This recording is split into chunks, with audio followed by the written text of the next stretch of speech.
Good morning students. एक बार फिर से आप सभी का इतिहास की कक्षा में स्वागत है। आज हम क्लास 10+1 का जो 11th चैप्टर हम पढ़ रहे हैं उसका थर्ड पोर्शन जो तीसरा भाग है उसको पढ़ने जा रहे हैं। अभी तक हमने मेजी पुनर्स्थापना, शोगुनों के बारे में और साथ में जापान के आधुनिकीकरण के बारे में डिटेल में पढ़ लिया है और उसके नोट्स भी उम्मीद करता हूँ कि आप लोगों ने अपनी कॉपीज़ पे लिख लिए होंगे। आज के जो हमारे सब टॉपिक रहेंगे वो बहुत ही महत्वपूर्ण है। चीन जापान युद्ध, विश्व इतिहास की एक महत्वपूर्ण घटना जो कि 1894-95 में हुआ। चीन और जापान के बीच यह युद्ध इसलिए भी महत्वपूर्ण था क्योंकि एशिया के दो देशों, जिसमें एक बहुत ही शक्तिशाली देश था चीन और जापान जो एक छोटा सा देश था, उसने चीन को पराजित कर अपने आप को विश्व के सामने एक शक्तिशाली देश के रूप में दर्शाया।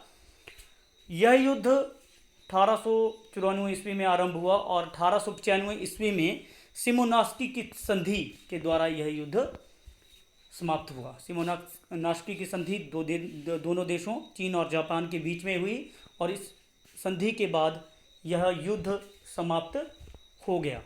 एग्जामिनेशन में प्रश्न आता है चीन जापान युद्ध के क्या कारण थे, वर्णन करो। ये प्रश्न 5 नंबर में, 4 नंबर में आ सकता है। शिमोनास्की की संधि की शर्तें, ये प्रश्न भी 3 या 4 मार्क्स में आप लोगों को पूछा जा सकता है। साथ में चीन जापान युद्ध के परिणाम, किस युद्ध के क्या परिणाम रहे, वो भी प्रश्न एग्जामिनेशन में आप लोगों को आता है। तो ये नोट्स मैंने आप लोगों के लिए बना दिए हैं। उम्मीद है कि आप लोग इनको अपनी कॉपी पे उतारेंगे और ये आपको फ़ायदा देने वाले होंगे। तो चीन जापान युद्ध को हम आरंभ करने जा रहे हैं। क्या इसके कारण थे? जैसा कि मैंने आप लोगों को बताया कि यह युद्ध विश्व इतिहास की एक महत्वपूर्ण घटना है। खासकर एशिया के दो शक्तिशाली देश चीन और जापान के बीच में लड़ा गया यह युद्ध बहुत ही निर्णायक हुआ क्योंकि चीन इस युद्ध में पराजित हुआ और जापान एक शक्तिशाली देश के रूप में उभर कर सामने आया। इस युद्ध के बहुत सारे कारण थे। इसमें सबसे पहला कारण है रूस की कोरिया में रुचि। रूस जो कि एक शक्तिशाली देश था उस समय, वो कोरिया में रुचि रखता था। कोरिया जो कि जापान का पड़ोसी देश था और चीन उस पर अपना आधिपत्य समझता था। ऐसी परिस्थितियों में रूस ने वहाँ पे अपनी सेना भेजी क्योंकि वो कोरिया को पुनर्गठित करना चाहता था, जिसके बदले में कोरिया के सरकार ने रूस को कुछ व्यापारिक लाभ दिए, जिसमें लजरफ की बंदरगाह उन्होंने रूस को दे दी। जब जापान को इस बात का पता चला तो वो भी कोरिया में अपना इंटरेस्ट दिखाने लगा और चीन जो कि कोरिया पर अपना आधिपत्य समझता था, वो जापान को बिल्कुल भी कोरिया में इंटरफेयर नहीं करने देना चाहता था। तो ये एक बड़ा कारण ये बना क्योंकि जापान रूस के बढ़ते हुए प्रभाव से चिंतित था। उसे लगता है कि कहीं रूस कोरिया पर अधिकार ना कर लें। ऐसी परिस्थितियों में जब उसने वहाँ पे सेना भेजी तो एक बात चीन को अच्छी नहीं लगी और दोनों देशों के बीच में कन्फ्लिक्ट हो गया। दूसरा बड़ा कारण कोरिया की आंतरिक दशा का कमज़ोर होना। कोरिया की आंतरिक दशा बहुत कमज़ोर थी। वहाँ पे अशांति फैली हुई थी चारों ओर। पे कोरिया कर लेना है। चारों ओर अशांति फैली हुई थी और कोरिया की आंतरिक स्थिति जापान के लिए बड़ी घातक हो सकती, हानिकारक हो सकती थी क्योंकि ऐसी परिस्थितियों में कोरिया पर कोई भी देश अधिकार कर सकता था और जापान बिल्कुल भी ऐसा नहीं चाहता था। ठीक है, अगर वो चाहता था कि कोई भी देश जो है वो कोरिया पर अधिकार न करे, चीन भी कोरिया पर अधिकार करने की सोच रहा था। ऐसी परिस्थितियों में चीन तथा जापान के बीच में युद्ध होना अनिवार्य हो गया। नेक्स्ट है कोरिया में विदेशी शक्तियों का आना। कोरिया में जापान का प्रभाव बढ़ रहा था धीरे धीरे। इसको देखते हुए चीन बहुत चिंतित हो गया, अतः उसने जापान के प्रभाव को कम करने के लिए विदेशी शक्तियों को कोरिया में व्यापार करने के लिए बुलाया। कोरिया में व्यापार करने के लिए विदेशी शक्तियों को बुलाया गया चीन के द्वारा कि कोरिया में व्यापार करें, क्योंकि कोरिया में जापान की जो स्थिति थी वो सुदृढ़ होती चली जा रही थी और चीन नहीं चाहता था कि ऐसा हो। इसलिए उसने अमेरिका, इंग्लैंड, जर्मनी, इटली, रूस तथा फ्रांस आदि देशों को कोरिया से संधि करके उन्हें अनेक सुविधाएं प्राप्त करवाई। और जब जापान को इस बात का पता चला तो वो चीन के विरुद्ध हो गया, अतः दोनों देशों के बीच युद्ध होना आरंभ आवश्यक हो गया। सॉरी, नेक्स्ट है कोरिया में जापान के आर्थिक हित। मैंने पहले भी बोला कि जापान कोरिया पर अधिकार करना चाहता, आधिपत्य जमाना चाहता था। उसका बड़ा कारण ये था कि जापान में औद्योगिक क्रांति के बाद, औद्योगिक क्षेत्र में विकास के बाद कच्चे माल की आवश्यकता उसे थी, वो कोरिया से उसे प्राप्त कर सकता था। साथ में ही फैक्ट्रियों में बना हुआ माल कोरिया में बेच सकता था, अर्थात उसे मंडियों की भी आवश्यकता थी और कोरिया को एक बड़ी मंडी के रूप में वो इस्तेमाल कर सकता था। ठीक है, इसके बाद इसके साथ साथ में ही चीन के लिए भी कोरिया से होते हुए रास्ता जाता था और चीन के साथ उसे व्यापार करना तो उसे कोरिया से होते हुए जाना था। इसलिए जापान कोरिया पर अपना आधिपत्य जमाना चाहता था, लेकिन किसी भी हाल में चीन इसको बर्दाश्त नहीं कर सकता था। तो दोनों देशों के बीच में ये भी एक बड़ा कारण बना कोरिया। अगला जो पॉइंट है इसमें वो है तात्कालिक कारण इसका। कोरिया में तोंगहांग संप्रदाय के लोग, ये कोरिया का एक संप्रदाय है जो कि विदेशियों को बिल्कुल भी पसंद नहीं करते थे। तोंगहांग जो संप्रदाय था विदेशियों को बिल्कुल भी पसंद नहीं करते। जब अमेरिका, फ्रांस, इटली और जर्मनी और यूरोप के और देश कोरिया में व्यापार करने के लिए आए तो ये तोंगहांग संप्रदाय के लोग कोरिया की सरकार के विरुद्ध हो गए। ठीक है, लेकिन कोरिया सरकार इस संप्रदाय के विरुद्ध थी, अतः उन्होंने एक अध्यादेश जारी करते हुए, एक कानून बनाते हुए इस संप्रदाय की सभी गतिविधियों पर प्रतिबंध लगा दिया और उसके अनेक नेताओं को गिरफ्तार करवा दिया, जिसके कारण कोरिया के में प्रत्येक जगह जो है वो विद्रोह फैल गए। विवश होकर कोरिया की सरकार ने चीन से सैनिक सहायता मांगी और चीनी सेना ने 1500 सैनिक कोरिया भेज दिए।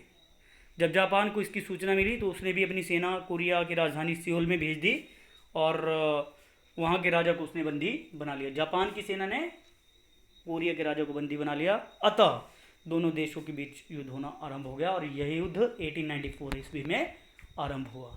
तो ये मेन कारण है चीन और जापान के युद्ध के, जिसमें सबसे पहला जो कारण है वो है रूस की कोरिया में रुचि, दूसरा कोरिया की आंतरिक दशा का कमज़ोर होना, तीसरा कोरिया में विदेशी शक्तियों का आगमन, कोरिया में जापान के आर्थिक हित, एंड लास्ट वन तात्कालिक कारण तोंगहांग संप्रदाय का विरोध। और उस विद्रोह को दबाने के लिए कोरिया की सरकार ने चीन से सेना मांगी। जब जापान को इसका पता चला तो उन्होंने वहाँ पे सेना भेजी और वहाँ के राजा को गिरफ्तार कर लिया और दोनों देशों के बीच में युद्ध आरंभ हो गया। जब इस युद्ध में जापान ने चीन को पराजित कर दिया, चीन बुरी तरह इस युद्ध में पराजित हुआ और अब दोनों देशों के बीच एक संधि हुई जिसे शिमोनोस्की की संधि के द्वारा के नाम से जाना जाता है। शिमोनोस्की की संधि 17 अप्रैल 1895 ईस्वी में चीन और जापान के बीच में हुई। इस संधि की मुख्य शर्तें इस प्रकार थी। नंबर 1, चीन ने कोरिया को एक पूर्ण स्वतंत्र राष्ट्र के रूप में मान्यता दे दी। चीन ने कोरिया को एक पूर्ण स्वतंत्र राष्ट्र के रूप में मान्यता दे दी। अब चीन कोरिया पर अपना कोई भी अधिकार नहीं मानता था। इस संधि के द्वारा पहले वो मानता था कि कोरिया उसका ही एक अंग है, लेकिन अब उसने पूरे तरीके से उसे स्वतंत्र राष्ट्र के रूप में मान्यता दे दी। चीन ने पोर्ट आर्थर, जो कि बहुत प्रसिद्ध बंदरगाह है पोर्ट आर्थर, फार्मोसा, पेस्कागोडोरस और लियांतुंग, जो कि एक बहुत ही महत्वपूर्ण और प्रसिद्ध प्रदेश था, ये जापान को उसने दे दिया। अपने 4 महत्वपूर्ण प्रदेश पोर्ट आर्थर, फार्मोसा, पेस्कागोडोरस और लियांतुंग, ये उसने जापान को दिए। चीन ने जापान को सर्वाधिक प्रिय देश स्वीकार किया।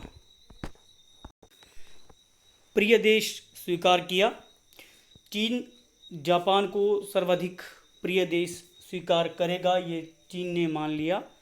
चीन ने युद्ध की क्षतिपूर्ति के रूप में जापान को 2 करोड़ तायल देना स्वीकार किया।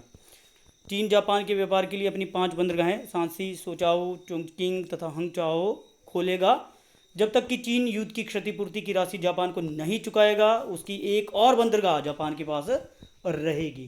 तो ये महत्वपूर्ण संधि थी जिससे कि जापान को बहुत सारी सुविधाएं प्राप्त हुई। जापान को एक सर्वाधिक प्रिय देश चीन के द्वारा मान लिया गया। कोरिया को चीन ने एक स्वतंत्र राष्ट्र के रूप में मान्यता दे दी और पोर्ट आर्थर, फॉर्मोसा, लियोंगतुंग के महत्वपूर्ण प्रदेश उसने जापान को दे दिए। 2 करोड़ तायल युद्ध की क्षतिपूर्ति के रूप में उसने जापान को दिए। तो ये संधि कुल मिलाकर चीन की बहुत बड़ी हार थी। लेकिन इस संधि के बाद एक महत्वपूर्ण घटना और घटी। अभी इस संधि की जो स्याही थी वो अभी तक सूखी भी नहीं थी कागजों पर। तभी 6 दिन के बाद ही फ्रांस, रूस, जर्मनी ने जापान को कहा कि वह लियोंगतुंग का प्रायद्वीप चीन को लौटा दें। ये जापान के लिए एक बहुत बड़ी समस्या थी। उसने हालांकि चीन को हरा दिया था, लेकिन वो यूरोप की इन शक्तिशाली देशों से बिल्कुल भी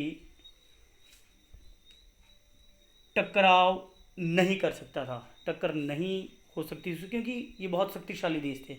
तो उन्होंने, इन देशों ने रूस के नेतृत्व में फ्रांस को भी साथ में मिलाया, जर्मनी को भी साथ में मिलाया और जापान को प्रेशराइज किया कि वो लियोंगतुंग का प्रदेश चीन को लौटा दे, क्योंकि लियोंगतुंग का प्रदेश एक बहुत ही प्रसिद्ध प्रदेश था। और ख़ासकर लियोंगतुंग इसलिए भी प्रसिद्ध था क्योंकि यहाँ पे बहुत सारे फॉसिल फ्यूल्स, मतलब कि प्राकृतिक संसाधन थे। जापान विवश होकर जापान ने लियोंगतुंग का प्रदेश लौटा दिया चीन को, क्योंकि उन्हें यह डर था अगर जापान नहीं लौटाता ये प्रदेश चीन को, तो उन्हें डर था कि कहीं लियोंगतुंग चीन पर खतरा ना बना रहे लगातार। साथ में ही 3 करोड़ तायल की अतिरिक्त राशि देने का निर्णय लिया गया इस बंदरगाह को, इस प्रदेश को लौटाने के बाद। तो शिमोनोसेकी की संधि के बाद एक और युद्ध की तैयारियां आरंभ होगी, क्योंकि अब रूस और जापान के जो संबंध थे बहुत खराब हो गए। तो शिमोनोसेकी की संधि के बाद एक और ये घटना घटी थी। अब हम बात करते हैं चीन जापान युद्ध के परिणाम। बहुत खतरनाक परिणाम निकले सभी देशों के लिए जो इसमें इन्वॉल्व थे। सबसे पहले जापान की प्रतिष्ठा में वृद्धि। ये ऑब्वियस था कि चीन जैसे शक्तिशाली देश को पराजित करने के पश्चात अब जापान एक शक्तिशाली देश के रूप में उभर कर सामने आ गया था। उसकी विजय से सभी आश्चर्यचकित थे और जापान की शक्ति का पूरे विश्व को पता चल गया था। चीन की प्रतिष्ठा को गहरा धक्का लगना। इस युद्ध के पश्चात चीन की जो प्रतिष्ठा थी वो धूमिल हो गई। चीन के लोग अब अपनी सरकार के विरुद्ध हो गए थे, क्योंकि वो इस बात से बहुत नाराज़ थे कि जापान जैसे एक छोटे से देश ने उन्हें पराजित किया था।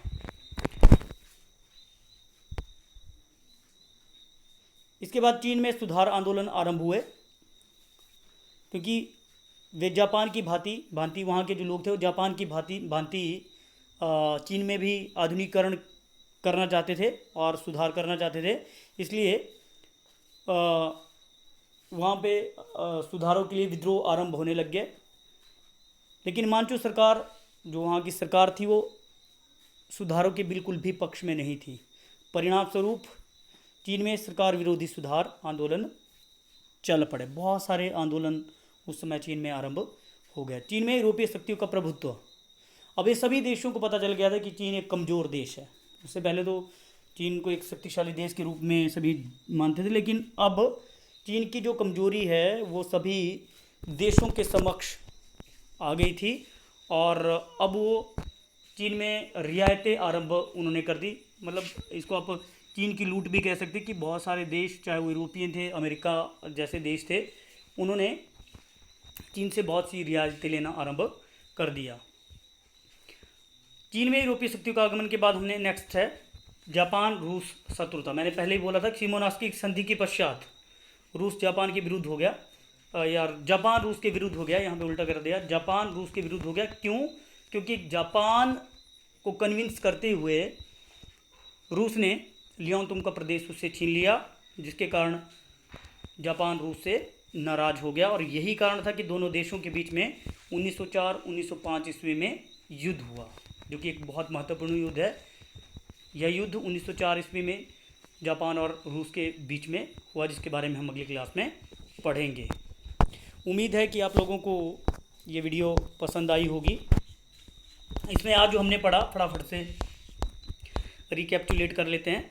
चीन जापान युद्ध के कारण, जिसके बहुत सारे कारण थे, और रूस की कोरिया में रुचि, कोरिया की आंतरिक स्थिति का कमज़ोर होना, कोरिया में विदेशी शक्तियों का आगमन, कोरिया में जापान के आर्थिक हित और तात्कालिक कारण, तोंग हांग संप्रदाय के लोगों का विदेशियों के विरुद्ध होना, और साथ में ही चीन द्वारा कोरिया में अपनी सेना भेजना और जापान के द्वारा कोरिया के सम्राट को बंदी बनाना। फिर उसके बाद आती है सिमोनोस्की की संधि, जो कि 17 अप्रैल 1895 ईस्वी को हुई।